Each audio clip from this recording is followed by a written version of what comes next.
अस्सलामुअलैकुम। Welcome to conflict card रात। इस वक्त काफी ज्यादा एक अफसोसनाक खबर आ रही है जीवानी से। जीवानी में पाकिस्तान नेवी की एक पेट्रोलिंग बोट पर अटैक हुआ है बीएलए की तरफ से और 3 पाकिस्तान नेवी के पर्सनल शहीद हो चुके हैं इस अटैक में। लेकिन आप इस अटैक की टाइमिंग को और जिस एरिया में ये अटैक किया गया है उसको अगर आप देखें तो आपको पता चलेगा कि ये अटैक सिर्फ एक हमला ही नहीं बल्कि एक मैसेजिंग है पाकिस्तान को, एक पैगाम पहुंचा दिया है पाकिस्तान को कि जीवानी में आप जो करने की सोच रहे हैं और चाइना के साथ मिलकर जो करने की सोच रहे हैं वो पूरा नहीं होने दिया जाएगा। लेकिन आपके जहन में सवाल होगा कि जीवानी में पाकिस्तान ऐसा करने क्या जा रहा है कि अचानक बीएलए एक्टिव हो गई। दूसरी तरफ इंडिया के जो फॉरेन मिनिस्टर हैं जयशंकर वो यूएई गए हुए हैं और यूएई के साथ पाकिस्तान के ताल्लुकात ठीक नहीं है। इजराइल के भी एंटी पाकिस्तान बयानात आ रहे हैं उस वक्त जब ईरान और यूएस के डेलीगेशन पाकिस्तान में आए हुए थे। खैर, इस्लामाबाद टॉक्स को लेकर हमने detailed video main channel am रात पर बनाई हुई है कि उसमें एग्रीमेंट क्यों नहीं हो सका ईरान और यूएस का और उसे क्यों एक फेलियर कंसीडर किया जा रहा है, क्या ये वाकई फेलियर है भी या नहीं। इन चीजों को लेकर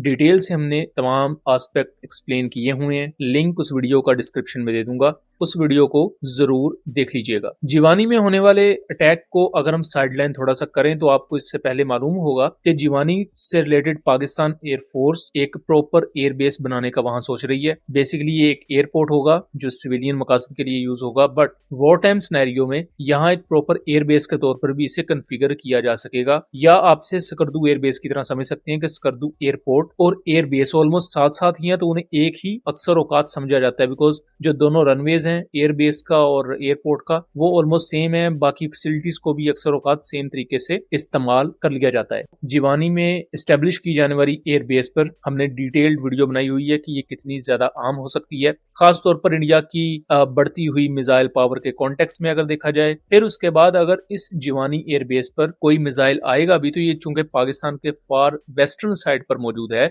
तो मिसाइल को आने में काफी टाइम लगेगा और पाकिस्तान के इलेक्ट्रॉनिक वॉरफेयर सिस्टम्स और एयर डिफेंस सिस्टम्स के पास इनफ रिएक्शन टाइम होगा कि वो इजीली उन मिसाइल्स को काउंटर कर सकते हैं। इसके साथ साथ जीवानी एक नेचुरली प्रोटेक्टेड एरिया है, इर्द गिर्द पहाड़ है, तो ऐसी एयर बेसिस को कुदरती तौर पर एक इम्यूनिटी होती है। पाकिस्तान फ्यूचर में अपने J-35 जैसे स्टेल्थ एयरक्राफ्ट भी डिस्पर्स करते हुए यहाँ डिप्लॉय कर सकता है जो इंडिया के खिलाफ लॉन्ग रेंज स्ट्राइक ऑपरेशंस में इस्तेमाल किए जा सकते हैं। फिर उसके साथ साथ पाकिस्तान की जो मगरबी साइड पर सर्विलेंस का निजाम है उसमें बेहतरी आएगी क्योंकि जीवानी पाकिस्तान के बिल्कुल मगरबी साइड पर मौजूद है और वहां से आप ईरान के बिल्कुल साथ भी लगते हैं। और अगर ईरान में किसी भी किस्म की एयर एक्टिविटी होती है, जैसा कि इस दफा हमने देखा कि यूएस और इजराइल के फाइटर जेट्स आ रहे थे, तो ऐसी सिचुएशन अगर फ्यूचर में कोई बनती है और आपके पास जीवानी में फाइटर जेट्स और एवैक्स मौजूद हैं तो उस सिचुएशन पर भी आप आसानी से नजर रख सकते हैं। सो जीवानी एक मल्टी डायमेंशनल एयर बेस होगी जो न सिर्फ पाकिस्तान एयरफोर्स को स्ट्रेंथन करेगी, पाकिस्तान एयरफोर्स इस वक्त जिन शॉर्ट कमिंग्स को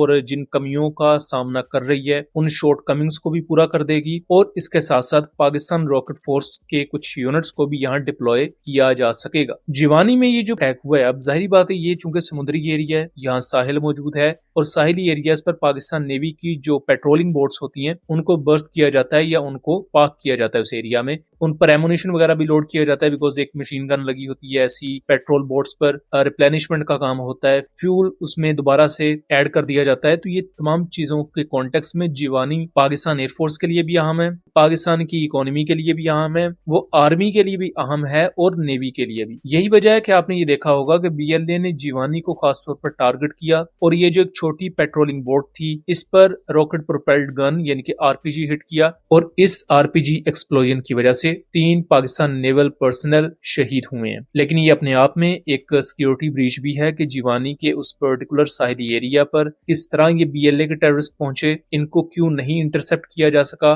तो ये तमाम चीजें भी है जिन पर इन्वेस्टिगेशन होनी चाहिए और इसका पता लगाया जाना चाहिए कि इन्होंने किस इमा पर यह काम किया और ऐसे खास वक्त में जब पाकिस्तान एयरफोर्स कुछ अहम स्ट्रेटेजिक चीजों को लेकर प्लान कर रही है और पाकिस्तान नेवी की इंस्टॉलेशंस भी वहां वहां मौजूद हैं, तो उस एरिया में ये किस तरह पेनिट्रेट कर पाए और किस तरह इन्होंने अटैक किया, इनकी बैकिंग पर कौन है। क्योंकि जब तक कुछ बड़ी पावर्स आपकी बैकिंग पर नहीं होती, कोई मिलिटेंट ऑर्गेनाइजेशन, ये हमेशा बात याद रखिएगा, ऐसा बड़ा हमला करने का सोच भी नहीं सकती। अनफॉर्चुनेटली पाकिस्तानी मीडिया पर इसकी आपको ज्यादा खबर देखने को नहीं मिलेगी, क्योंकि हमारे पाकिस्तानी मीडिया में हम इंटरनल पॉलिटिक्स में ज्यादा घुसे होते हैं। बेशक हमारे स्ट्रेटेजिक मामलात में जो मर्जी अच्छाई या बुराई आती रहे, लेकिन हमारा लोकल मीडिया ज्यादा उनकी तरफ तवज्जो नहीं देता। सो दोस्तों, ये था एक एनालिसिस। उम्मीद करता हूं चीजें क्लियर रही होंगी। वीडियो पसंद आई हो तो इसे ज्यादा से ज्यादा शेयर कीजिएगा, ताकि इस तरह की मजीद इंफॉर्मेटिव वीडियोस हम आपके लिए लेकर आ सकें। मिलेंगे अगली वीडियो में, तब तक के लिए अल्लाह हाफिज।